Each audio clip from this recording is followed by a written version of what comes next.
Hey there and welcome back. I'm Curtis. You're watching my YouTube channel, the CR Recovery Series. It's not mine, it's Celebrate Recoveries. Today we're on day 97 and it's called One Corner at a Time. Colossians 3:23 through 24. Whatever you do, work at it with all your heart as working for the Lord, not for men, since you know that you will receive an inheritance from the Lord as a reward. It is the Lord Christ you are serving. Our family cabinet shop can get pretty messy, especially when big orders come in.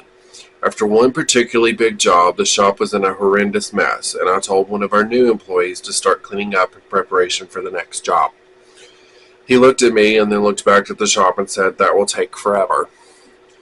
And everybody who works in our shop is in recovery, and since he was new to the shop and new to recovery, I thought this would be a good teaching moment. I replied, "I'll tell you what. Start in that corner and clean up a 30 by 30 foot area. When you're finished that, start on the next one." After 2 hours, he came into the office with a big grin on his face and exclaimed, "All done, boss." I told him that the shop is like our lives. We come in with a bunch of problems, too many to tackle all at once. We get the job done by working on one problem at a time and doing it to the best of our ability. Prayer. Lord, help me not to be overwhelmed by what it will take to clean up my life, but to take one thing at a time and do it in a way that's pleasing to you. In Jesus' name, amen. Today might be probably the shortest video ever because I've said this before. I'll say it again. In fact, I think I used my hands last time I told you a couple days ago. But no matter what the problem is up here, whether it be phone, computer, social media, hard drugs, or marijuana, whatever the case may be,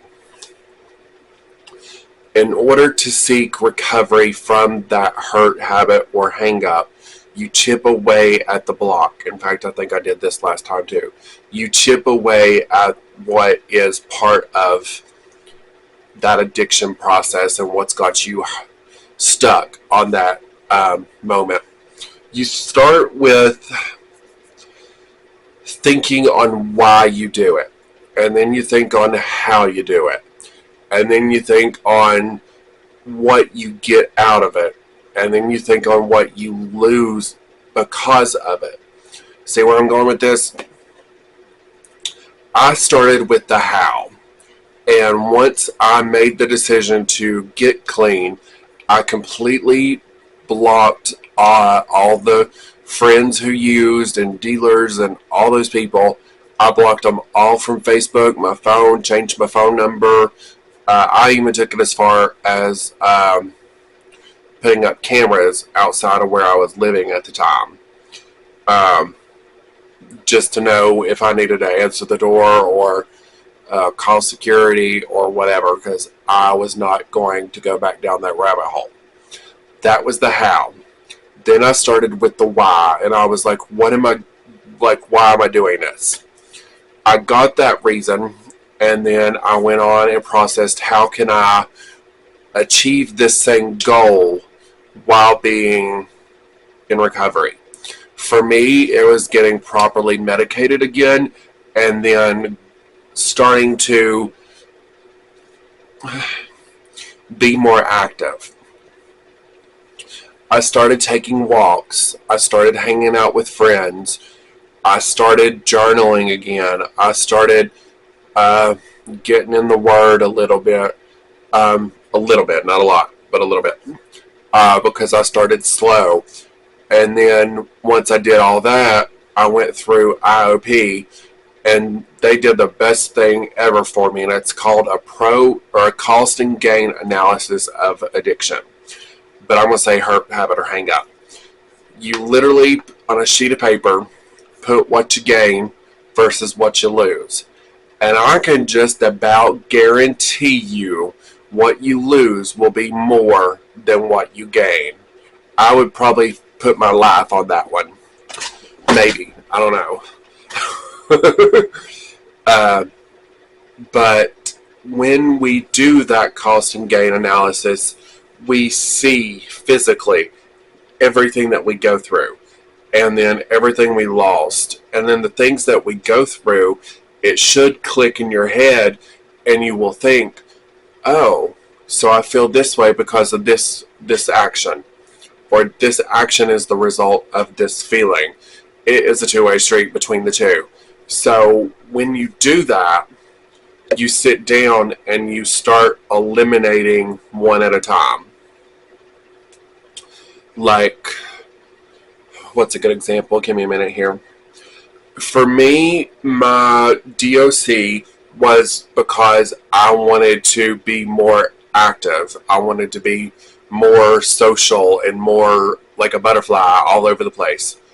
But what caused the outcome of that was because of my increased use and living with mental illness, I become schizophrenic. I don't know another word for that. I'm sorry. I hope I didn't re-traumatize nobody, but stay with me. This will have a good outcome. It took probably 2.5 years of sobriety for me to come off of the schizophrenia medicine, because they wanted to be sure that I wasn't schizophrenic and it was just my drug of choice induced schizophrenia. And come to find out, that's what it was. So once I got sober, that was another medicine I can do away with. Now I'm literally on like 5 in the night and like 3 in the morning. And one of those is still Chantix because I'm quitting smoking. I'm on like month 3 of it. But anyway, back on topic. When we do these lists, and I encourage you to do one of your own. No one has to see it but you. And it's literally what you gain and what you lose from your hurt, habit, or hang up. Whatever it may be. Computer, phone, sleeping, shopping, jewelry, whatever it may be. Do yours and see what happens. And then break it down once you do that. Break down each feeling and each emotion and each side effect, as I'm going to call it. And for me, once I got rid of all the medicine I didn't need or that was causing me more harm, I was living more authentically, more free. And it was very emotional for me, because before, when I was in addiction, my mood would kind of be like this every 5 minutes. And then when I got out of addiction, my mood kind of went like, instead of like this, it went like, woo! Trying to make a funny there.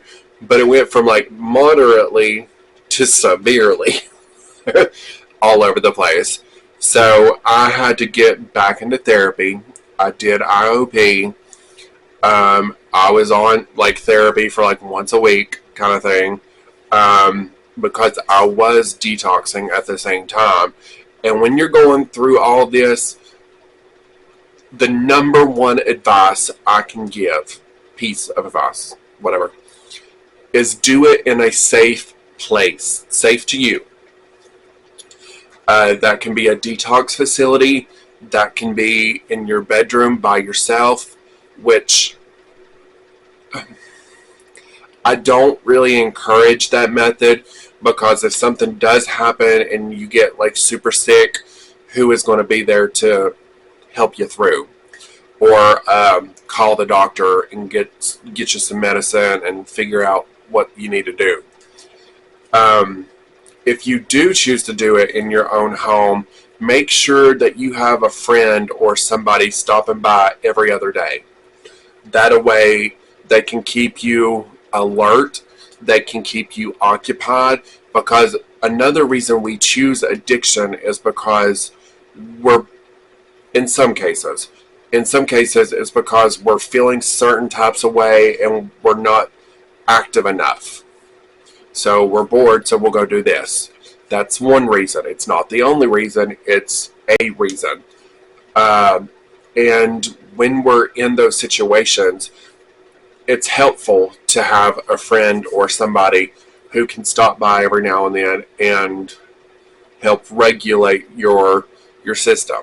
Now, it is a-okay to stay in bed the entire time you're detoxing, because you're grim reality here. If you don't like symptoms or side effects, you might want to speed up the video for about 10 seconds, maybe like 50 seconds, a minute, I don't know. When you're going through detox, you're going to get sick, you're going to throw up, you're going to be lazy, you want to stay in bed, you're going to want, for me, I ended up drinking a lot of water and Gatorade because I was thirsty all the time. But then for me, I actually ended up getting